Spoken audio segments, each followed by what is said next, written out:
ಇನ್ನು ದೆಹಲಿ ಸಿಎಂ ರೇಖಾ ಗುಪ್ತಾ ಅವ್ರ ಮೇಲೆ ಒಬ್ಬ ವ್ಯಕ್ತಿ ಹಲ್ಲೆ ನಡೆಸಿದ್ನಲ್ಲ, ಆ ಹಲ್ಲೆಕೋರ ರಾಜೇಶ್ನ ಚಲನವಲನ ಇದೀಗ ಸಿಸಿಟಿವಿಯಲ್ಲಿ ಸೆರೆಯಾಗಿದೆ. ಆತ ಹೇಗೆ ಒಂದು ಪ್ಲಾನ್ಡ್ ಆಗಿ ಇಂಥ ಒಂದು ಕೃತ್ಯವನ್ನ ಎಸಗಿದ್ದ ಅಥವಾ ಆತನ ಉದ್ದೇಶ ಇನ್ನೂ ದೊಡ್ಡದಿತ್ತ ಅನ್ನುವಂಥ ರೀತಿಯಂತ ಗುಮಾನಿ ಹುಟ್ಟಿಸುತ್ತೆ ಆತನ ಕೆಲ ಮೂವ್ಮೆಂಟ್ಸ್ಗಳು.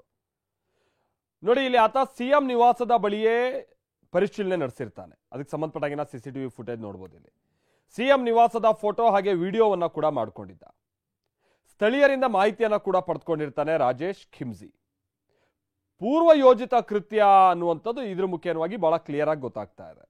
ಇದು ಆ ಟೈಮಲ್ಲಿ ಆತ ಏನಾದ್ರು ಸಿಟ್ಟಿಗೆದ್ದಿದ್ದು ಮತ್ತೊಂದು ಅಲ್ಲ, ಆತ ಮನೆ ಹತ್ರ ಬಂದಿರೋದು, ವಿಡಿಯೋ ಮಾಡ್ಕೊಂಡಿರೋದು, ಅಲ್ಲೆಲ್ಲ ಓಡಾಡಿರೋದು, ಇದೆಲ್ಲ ಬಹಳ ಕ್ಲಿಯರ್ ಆಗಿ ಗೊತ್ತಾಗಿದೆ. ಹಾಗಾಗಿ ಇದೊಂದು ವೆಲ್ ಪ್ಲಾನ್ಡ್ ಕೃತ್ಯ ಅನ್ನುವಂಥದ್ದು ಗೊತ್ತಾಗ್ತಾ ಇದೆ.